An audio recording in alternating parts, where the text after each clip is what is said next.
კვლავ 56 მაჟორიტარულ ოლქში ვიმყოფებით. Ამ დროისთვის ოლქში მუშაობა კვლავ მიმდინარეობს და ამ ეტაპისთვის ბოლო ინფორმაციას მოგვაწვდის საოლქო საარჩევნო კომისიის თავმჯდომარე მამუკა სამხარაძე.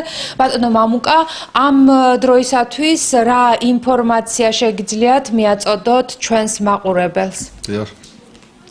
ვინაიდან ინფორმაცია საკმაოდ მოცულობითია ეს და ბევრი სამუშაო არის, ამიტომ ჩვენ ეტაპობრივად ინტერესის სფეროდან გამომდინარე ვახარისხებთ ამ ინფორმაციებს.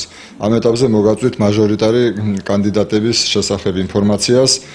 10 მაჟორიტარ კანდიდატს შორის ხმები გადანაწილდა შემდეგნაირად, თუმცა განმარტა ვაქვე, რომ ეს ხმები მოითხოვს კვლავ დაზუსტებას და მცირეოდენი ცვლილებები არის შესაძლებელი.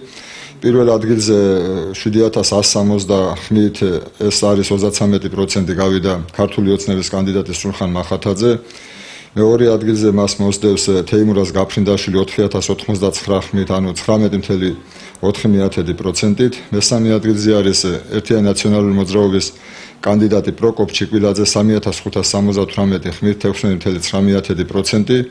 მეოთხე ადგილზე არის ანი მიროტაძე 2853 ხმით 13.5%. მეხუთე ადგილზე გიორგი კასრაძე 1551 ხმით 7.3%. მეექვსე ადგილზე მარხაზ წერეთელი 669 ხმა 3.2%. მეშვიდე ადგილი მარინა ვაშაძე 452 ხმა 2.1%. მეერვე ადგილი ზინა გველესიანი 357 ხმა 1.6%. მეცხრე ადგილი ირაკლი გაბრიჩიძე 222 ხმა 1.1% და მეათე ადგილზე გურამ კაპანაძე 200 ხმით ეს არის 0.9%.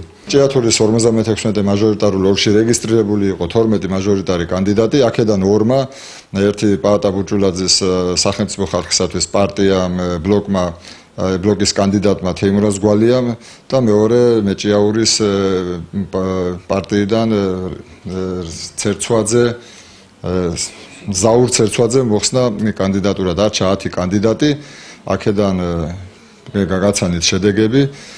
პირველ წარმოდგენილი ციფრებიდან ჩანს, რომ არჩევნების მეორე ტური გაიმართება მაჟორიტარი კანდიდატის გამოსავლენით. რაც შეეხება გამგებლობის კანდიდატებს, როდის იქნება მონაცემები?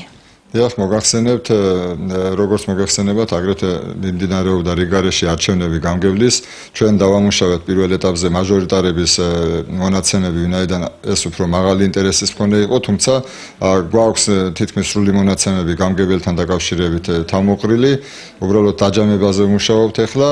აქაც ცხადია, ერთმნიშვნელოვნად ლიდერობს ქართული ოცნების კანდიდატი, თუმცა გასარკვევი არის, დასაზუსტებელი არის ბოლო მონაცემები, რამდენად გადალახა 50%-იანი ბარიერი და ექვემდებარება თუ არა ეს არჩევნების მეორე ტურს.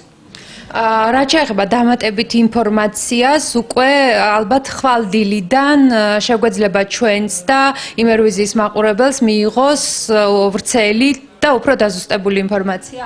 დიახ, ჩვენ უახლოეს პერიოდში გვექნება დაზუსტებითი ინფორმაცია, მაგრამ ალბათ ამას ამორჩევლების საზოგადოება გაეცნობიან დილას.